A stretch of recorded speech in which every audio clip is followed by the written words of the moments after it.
Olubereberye Ssuula 46 olunyiriri olusooka okutuuka ku lusembayo.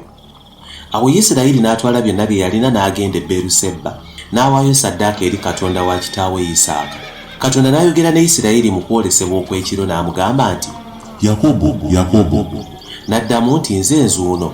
N'ayogera nti, Nze Katonda, Katonda wa kitaawo. Totya kuserengeta mu Misiri, kubanga ndikufuulira eyo eggwanga eddene. Ndigenda naawe e Misiri, era sirirema kukuggyamu nate, era bw'olifa Yusufu alikuziika. Yakobo n'asituka n'ava e Beeruseba. Batabani be ne bamuteeka ye n'abaana baabwe ne bakazi baabwe mu magaali kabaka w'e Misiri ge yaweereza okumutwaliramu. Ne batwala ensawo zaabwe n'ebintu byabwe bye baafunira mu nsi ya Kanani ne bagenda mu Misiri. Yakobo n'agenda n'ezzadde lye lyonna, batabani be ne bazzukulu be ab'obulenzi n'ab'obuwala. Gano ge mannya g'abaana ba Isirayiri abaagenda e Misiri.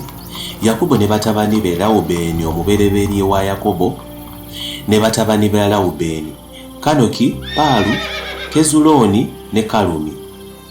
Simyoni ne batabani be Yamweri, Yamini, Okadi, Yakini, Zokali ne Sawuli omwana w'omukazi Omukanani. Leevi ne batabani be Gerusoni, Kokasi ne Merali. Yuda ne batabani be Eri, Onani, Seera, Perezi ne Zeera. Naye Eri ne Onani baafiira mu nsi ya Kanani. Ne batabani ba Perezi baali Kezulooni ne Kamuli. Isakaali ne batabani be Toola, Puva, Yobu ne Simuloni. Zebbulooni ne batabani be Seredi, Eroni ne Yaleeri.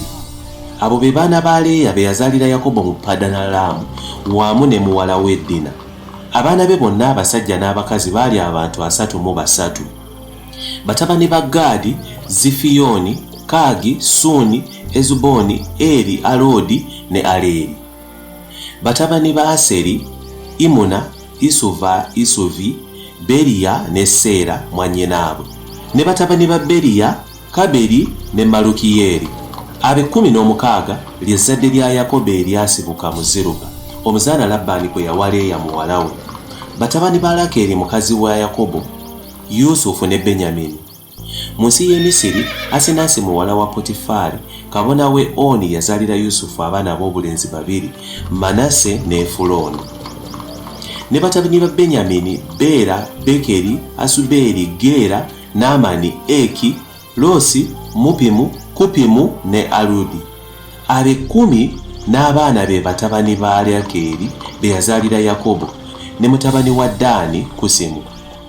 Batabani ba Nafutaali, Yazeeri, Guuni, Yezeeri ne Seremu. Abo 7 ly'ezzadde lya Yakobo eryasibuka mu Bbiira, omuzaana Labbaani gwe yawa Lakeri muwala we. Ezzadde lya Yakobo lyonna eryagenda mu Misiri lyali abantu 66 nga tobaliddeeko baka batabani be. Batabani ba Yusufu abaamuzaalirwa mu nsi ey'e Misiri baali 2. Abantu bonna ab'omu nnyumba ya Yakobo abaagenda mu Misiri baali 7. Yakobo n'atuma Yuda okumukulemberamu agende eri Yusufu amusabe abasisinkane e Goseni. Awo ne batuuka mu nsi ey'e Goseni. Yusufu n'ateekateeka eggaali lye n'ayambuka okusisinkana Isirayiri kitaawe mu Goseni, n'amweyanjulira, n'amugwa mu kifuba n'akaaba amaziga okumala ekiseera kinene. Isirayiri n'agamba Yusufu nti, Kaakano naafa bulungi kubanga nkulabyeko ne mmanya ng'okyali mulamu. Yusufu n'agamba baganda be n'ennyumba ya kitaawe nti, Kaŋŋende mbuulire Falaawo nti baganda bange n'ennyumba ya kitange abaali mu nsi y'e Kanani batuuse ewange. Basajja basumba era abalunzi b'ebisolo. Baleese endiga, ente n'ebintu byabwe byonna. Awo Falaawo bw'ali bayita n'ababuuza nti, Mukola mulimu ki? Mumugambanga nti, Ffe abaddu bo tuli balunzi okuva mu buto n'okutuusa kaakano. Era ne bajjajjaffe bwe baali, mulyoke mutuule mu nsi eyo ey'e Goseni, kubanga kyamuziza Abamisiri okubeera awamu n'abasumba.